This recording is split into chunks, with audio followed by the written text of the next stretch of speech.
सुलक्षणा सुबह से रसोई घर में तरह तरह के व्यंजन बनाने में लगी हुई है। आज उसका इकलौता नीलेश शहर से जो आ रहा है।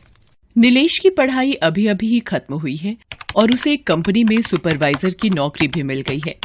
जैसे ही सुलक्षणा को उसके बेटे ने फोन पर नौकरी मिलने की सूचना दी तो उसकी आंखों में खुशी के आंसू आ गए थे और हर माँ की तरह वो भी उसकी शादी के सपने देखने लगी।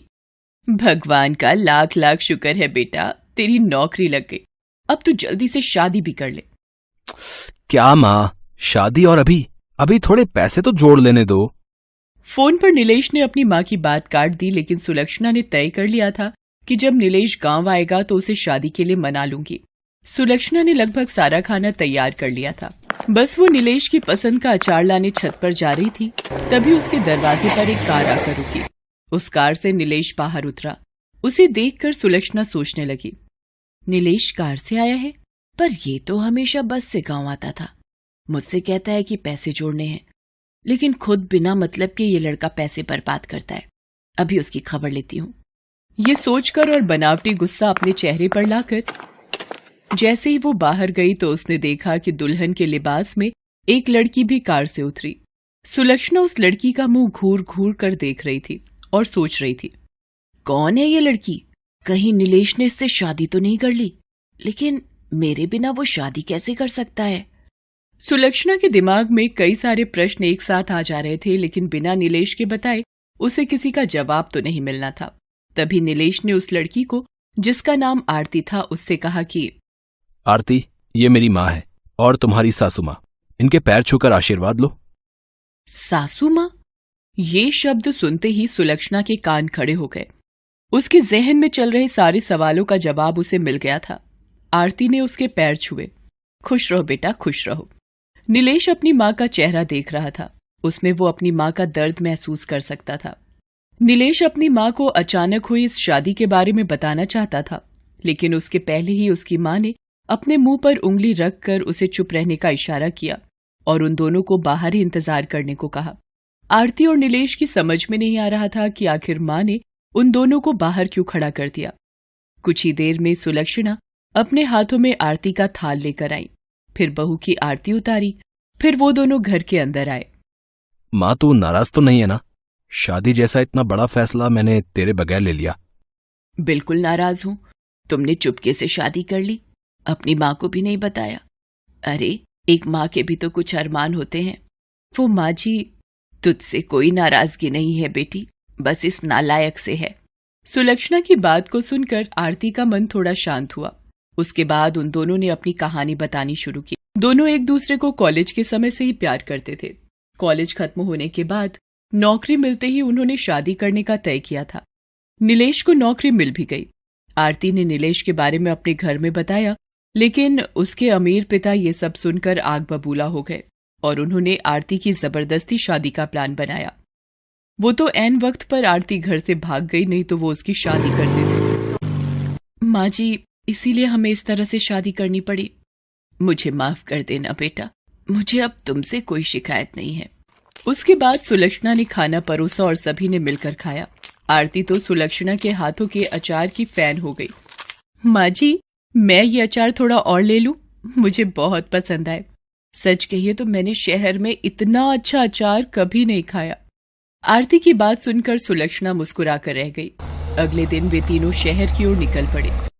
नीलेश जिद करके सुलक्षणा को अपने साथ ले जा रहा था। शहर का किराए का घर सुलक्षणा को बहुत पसंद आया। नीलेश अगले दिन ऑफिस ज्वाइन करने पहुंचा, लेकिन उसे तब बहुत आश्चर्य हुआ कि उसे नौकरी से निकाल दिया गया है। नीलेश की समझ में इसका कारण नहीं आया। उसने दूसरी जगहों पर भी नौकरी की कोशिश शुरू कर दी, लेकिन उसे नौकरी नहीं मिली। दिन हफ्ते में बदले और हफ्ते महीने में, लेकिन उसकी नौकरी कहीं नहीं लगी। अब तो उसकी सारी जमा पूंजी भी खत्म हो गई थी। मकान मालिक बार बार किराए के लिए तकादा कर रहा था और इस बार तो उसने फाइनल बोल दिया था कि अगर इस महीने की 30 तारीख तक किराए के पूरे पैसे नहीं दिए तो तुम लोगों को घर से बाहर निकालकर सारा सामान बाहर फेंक दूंगा। हाँ, असल में ये आरती के पिता के रसूख का ही परिणाम था कि नीलेश की नौकरी भी गई और उसे कहीं नई नौकरी भी नहीं मिल रही थी। अब आरती ने शादी तो कर ली थी, इसलिए वो इसमें कुछ कर तो नहीं सकते थे, लेकिन वो ये चाहते थे कि ये मुसीबतें आरती और नीलेश के रिश्ते में दरार ले आए और आरती उनके पास वापस चली आए। और ऐसा होने भी लगा था। नौकरी न मिलने के कारण नीलेश परेशान रहने लगा था और इसी परेशानी में वो आरती को जली कटी सुना देता। एक दिन तो वो शराब पीकर घर आया। जब सुलक्षणा और आरती ने इसका विरोध किया तो अब इंसान अपनी मर्जी से थोड़ा एंजॉय भी नहीं कर सकता है, हद है ये तो। मुझे ऐसी गुलामी पसंद नहीं है। ना तो आरती ने नीलेश की बात का कोई जवाब दिया और ना ही सुलक्षणा ने, क्योंकि उन्हें पता था कि नीलेश इस समय बहुत परेशान है। लेकिन एक दिन बातों बातों में आरती ने सुलक्षणा से कहा कि माँ जी, नीलेश को नौकरी नहीं मिल रही है, क्यों ना हम कुछ अपना ही काम शुरू करें। अपना? लेकिन अपना क्या?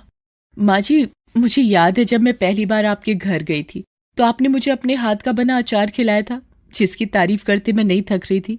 क्यों ना हम वो काम शुरू करें। अगले दिन उन दोनों ने ये आइडिया नीलेश को भी दिया, लेकिन नीलेश ने उसमें कोई इंटरेस्ट नहीं दिखाया। आरती की माँ के पास बहुत पुरानी पायल पड़ी थी।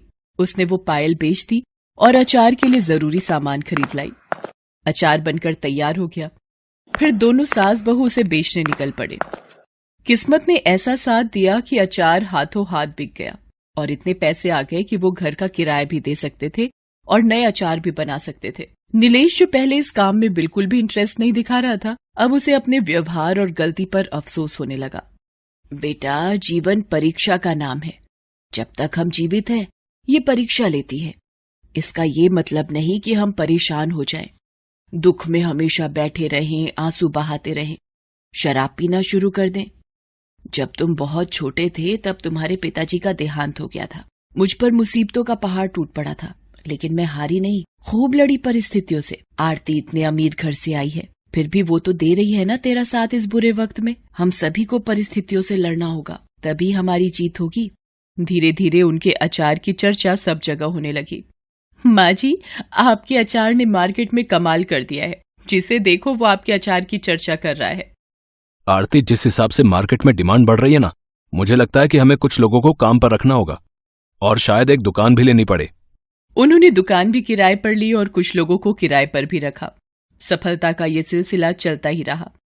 1 साल के भीतर उन्होंने अचार बनाने की एक फैक्ट्री भी शुरू कर दी। अब उसकी फैक्ट्री में अचार बनने लगे। उन्होंने अपने अचार के ब्रांड का नाम रखा अचार वाली। ये सब कुछ एक सपने की तरह लग रहा है ना नीलेश? अगर माँ नहीं होती तो ये सब कैसे संभव हो पाता? माँ ने कुछ नहीं किया। ये सब तुम लोगों की मेहनत और ईश्वर की कृपा का परिणाम है। आज अचार वाली और उनके अचार की चर्चा देश से लेकर विदेश में है। सुलक्षणा के हुनर ने तो उसके परिवार की किस्मत को तो बदला ही, उसकी फैक्ट्री से जुड़े हजारों परिवार का भाग्य भी बदला।